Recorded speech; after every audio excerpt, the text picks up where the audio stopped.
మాట్లాడాలి? అవసరమైన మాటల లోపల ఇతరుల యొక్క భావాలు కూడా చేరిపోతుంటాయి. చాలా మంది సమావేశాల్లో కూడా కూర్చుంటారు. What community race you belong? మానవ జాతి. I belong to the race of humanity. ఆ జాతిని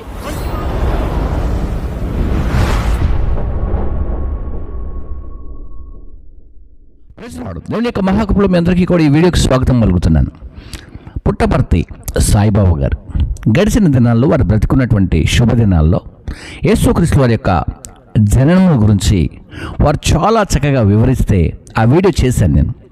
ఈ రోజున కూడా ఒక అద్భుతమైనటువంటి విషయాన్ని వారు మాట్లాడుతున్నారు. ఎక్కువగా మాట్లాడటం వలన ఏం జరుగుద్ది, ఎక్కువగా మాట్లాడటం వలన ఒక మనిషి మాట ఎలా ఉంటుంది అనే విషయాన్ని వారు మాట్లాడినప్పుడు నాకు చాలా బాగా అనిపించింది. ఆ విషయాలు మనుషులకు చాలా అవసరం, మానవులందరికీ కూడా చాలా అవసరం. అంతేకాకుండా వారు ఒక మాట చెప్పారు, మనందరం కూడా మానవ జాతి, మనందరం కూడా మానవులము, మనందరిది కూడా మనుషుల జాతి అంటూ మనకంటే పెద్దలుగా ఉన్నవారు, గురువులుగా ఉన్నవారు, అలాగే ఋషులుగా ఉన్నటువంటి వారు, వేద పండితులందరూ కూడా చాలామంది ఎక్కువగా మనుషులందరినీ గౌరవించడానికి, మనుషులకు హితబోధ చేసి వారి మనసును మార్చడానికి చాలామంది ప్రయత్నాలు జరిగాయి. కానీ ఈ మధ్యకాలంలో ప్రతి ఒక్కరు కూడా కులమత జాతి భేదాలతో, మత పరమైనటువంటి మాటలతో దూషించుకుంటూ, హింసించుకుంటూ అందరూ కూడా ఎక్కువగా ఈ కాలంలో మరి ఆ మాటలు వింటూ ఉన్నాం మనం. కానీ నిజంగా చూస్తే పుట్టపర్తి మరి సాయిబాబా గారు నాకెంతో చాలా ఇష్టం, నాకు చాలా చాలా ఇష్టం. సో ఆయన మాట్లాడుతున్న ప్రతి మాట ఒక మంచి మాట, మనుషులందరి గురించి ఒక మంచి మాట. కాబట్టి ఈ మాటలో వారు మాట్లాడుతున్నప్పుడు నిజంగా ఈ మాటలు మరి బైబిల్లో కూడా ఉన్నాయి కదా అని అనుకుని నేను ఈ వీడియో చేస్తున్నాను. సో ముందుగా వారు ఏం మాట్లాడుతున్నారో విందాం. ఈ మాట్లాడేటువంటి వాడికి తెలివి తక్కువ వాడే, అంతేకాదు వాడు ఫూలు. ఎందుకు మాట్లాడాలి? అవసరమైన మాటల లోపల ఇతరుల యొక్క భావాలు కూడా చేరిపోతుంటాయి. చాలా మంది సమావేశాల్లో కూడా కూర్చుంటారు, కూర్చుంటారు. నీ పని లేదు, ఈ పక్క కుర్చీ వారిపైన, ఈ పక్క కుర్చీ వారిపైన మాట్లాడటం. ఈ మాటల వల్ల ఎంత ఎనర్జీ వేస్ట్ అవుతుంది, ఎంత అపకీర్తులు పాలైపోతున్నావు, అపశబ్దాలు వస్తున్నాయి. నీవు శబ్దాన్ని కూడా పాడు చేసుకుంటున్నావు. భగవంతుడు శబ్ద బ్రహ్మమయ్యి ఆ సౌండ్ ను కూడా మనం దుర్వినియోగం చేసుకో. ఎంత అవసరమో అంత మాట, ఊరికే మాట్లాడటం. విన్నారు కదా, ఎక్కువగా మాట్లాడటం ద్వారా తన మనసులో కూడా కల్మషం అవుద్ది. ఎక్కువగా మాట్లాడటం ద్వారా ఇతరుల మనస్సులు కూడా మనము ఛేదించి వేస్తాం, అంటే వారిలో ఇబ్బంది కలిగిస్తాము. ఎక్కువగా మాట్లాడటం ద్వారా మన మాటలు వారు తీసుకున్న వ్యక్తులు కూడా ఇబ్బంది పడుతూ ఉంటారని చెప్పి వారు మాట్లాడారు. నిజంగా ఆ మాటలు చాలా బాగున్నాయి. నేను ఈ మాటల గురించి, బైబిల్ గురించి మాట్లాడకంటే ముందుగా వారు మరొక మాట మాట్లాడారు. ఏమి మాట మాట్లాడారంటే మనందరం కూడా మానవ జాతి అంటూ నిజంగా ఒక అద్భుతమైనటువంటి విషయాన్ని తీసుకొచ్చారండి. విందాం ఒకసారి. నీది ఏ జాతి? To what community race you belong? మానవ జాతి. I belong to the race of humanity. ఆ జాతిని మంచి మానవ జాతిగా తీర్చిదిద్దుకో. And see that you shape and mold the humanity into a జాతి perfect. మానవ జాతి. You belong to human society race. కనుకనే అట్టి జాతిని మనం పోషించడానికి తగినటువంటి కృషి మనం చేయాలి. We have to make every effort to uphold the human ఈ value మానవ of the జాతి human ఏది race. ప్రాణములు? What are the life principles? నీతి నిజాయితీలు ప్రాణములు. These two principles, niti, the honesty, nijayati, integrity. నీతి గలుగు జాతి The race with honesty. నిజమైన జాతిరా. It is a true race. అది మన జాతి.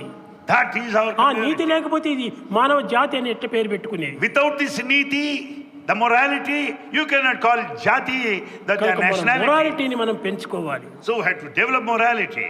ఈ మొరాలిటీ లేకపోతే ఏమి చేసి ప్రయోజనం లేదు. Without morality, whatever we do, it will be in vain. మనం నీతిగా బ్రతకాలి. So we should lead an honest life. అది నిజమైనటువంటి యొక్క ఈశ్వరత్వానికి ప్రబోధ. That is the main teaching of the divinity. Right, విన్నారు కదా.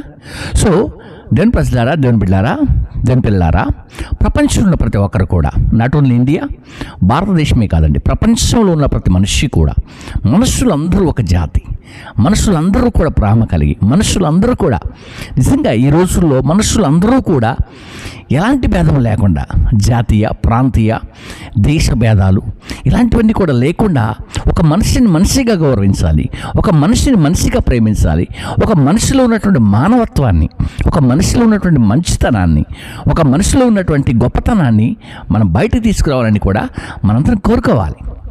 కాబట్టి దేవుని ప్రజలారా, బైబిల్లో కూడా ఒక మంచి మాట ఉందండి. వారు చెప్పినటువంటి మాట నాకు నచ్చింది. అంతేకాకుండా ఈ మాట బైబిల్లో కూడా ఉంది కదా అని నేను గుర్తు వచ్చి ఈ మాటను మీకు గుర్తు చేస్తున్నాను. సామెతల గ్రంథం 10వ అధ్యాయం 19వ వచనం చూస్తే, విస్తారమైనటువంటి మాటల్లో దోషముండక మానదు. చాలా అద్భుతమైన మాట అండి.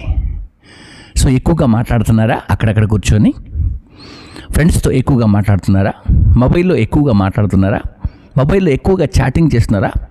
మొబైల్లో ఏదైనా ఎక్కువగా వీడియోస్ చూస్తున్నారా?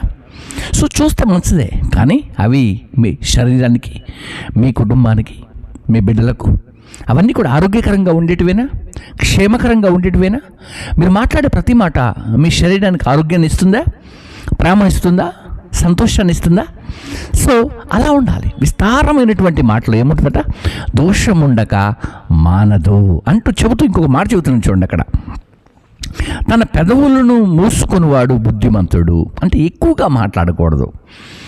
ప్రసంగి గ్రంథము 5వ అధ్యాయంలో కూడా తక్కువగా, మీ మాటలు కొద్దిగా ఉండాలని రాస్తున్నాడు భక్తులు. కాబట్టి నిజంగా ఈ మాటలు, ఈ సిరిడి, అలాగే పుట్టపర్తిలో ఉన్నటువంటి సాయిబాబా గారు మనకు తెలుగులో మాట్లాడుతుంటే పక్కన ఇంగ్లీష్లో కూడా ట్రాన్స్లేట్ అవుతూ ఉంది. సో వారి మాటలు నేను వింటూ ఉంటాను అప్పుడప్పుడు, చాలా చక్కగా ఉంటాయి. యేసుక్రీస్తు వారి గురించి కూడా వారు చక్కగా బోధిస్తారు. వారు మందిరాన్ని కట్టినప్పుడు ఆ మందిరం దగ్గర కూడా సిలువ కూడా వేశారు. వారు అలా గౌరవిస్తారు, ప్రేమిస్తారు. ఎవరిని? ఇది పరమతమనో, ఆ మతమనో, ఈ మతం కాదండి. మనిషిని ప్రేమించాలి. మనిషి ఎక్కడున్నా తీసుకోవాలి. మనిషిలో సమస్తం కూడా జీవం కలిగినటువంటి దేవుడు ఉంటాడు. అంటే శ్రేష్టమైన హృదయం, నీతి, చివరిలో చెప్పారు కదా, నీతి, నిజాయితీ, ప్రేమ, ఇవన్నీ కూడా మనుషులకు అవసరం అండి. నీతిగా బ్రతకటం అనేది చాలా ప్రాముఖ్యమైనది. ఇలాంటి విషయాలన్నీ కూడా మీరు పాటించాలని కూడా నేను కోరుకుంటాను. ఈ వీడియో చూసిన ప్రతి ఒక్కరు కూడా మీ మనసు కూడా నీతి మనసు అయి, మీ మనసు కూడా చక్కని మనసు అయి, వారు ఎవరైనప్పటికీ కూడా కొంచెం ప్రేమ చూపించండి, ప్రేమగా మాట్లాడండి. ప్రేమతో సమస్తాన్ని జయించవచ్చు, ప్రేమతో సమస్తాన్ని కూడా సాధించవచ్చు. ప్రేమ సమస్తానికి మూలము. అంతేకాకుండా ఈ భూమిని, ఆకాశంను సృష్టించిన దేవుడు కూడా ప్రేమ అయి ఉన్నాడని తెలియజేస్తాం. కాబట్టి ఫ్రెండ్స్, మీరందరూ కూడా అలా ఉండాలని కూడా నేను కోరుకుంటున్నాను. ఈ సమయంలో మరి మధ్యలో వారు లేరు, వారు గడిచిన దినాల్లో నిద్రించారు. మరి వారి యొక్క ఆశ్రమం చాలా అద్భుతమైంది. వారి యొక్క పరిచర్యలో ఆ ప్రాంతంలో ఎయిర్పోర్ట్ ఏర్పాటు చేశారు. అక్కడికి డైరెక్ట్గా దేశ విదేశాల నుంచి భక్తులు వచ్చేవారు. కాబట్టి అంత చక్కని పరిచర్య మన భారతదేశంలో చేసినటువంటి వారికి నిజంగా నేను హృదయపూర్వకమైనటువంటి శుభాలు తెలియజేస్తున్నాను. వారు ఇప్పుడు మన మధ్యలో లేకున్నప్పటికీ కూడా వారు ఏదో ఒక రోజున మరలా దేవుని యొక్క కృపలో వాళ్ళు మాట్లాడుతున్న ప్రతి మాట మనందరికీ కూడా మంచి కొరకు వాడుకోవాలని నేను కోరుకుంటూ ఈయన మాటలు ముగిస్తున్నాను. May God bless you. అందరికీ శుభాలు.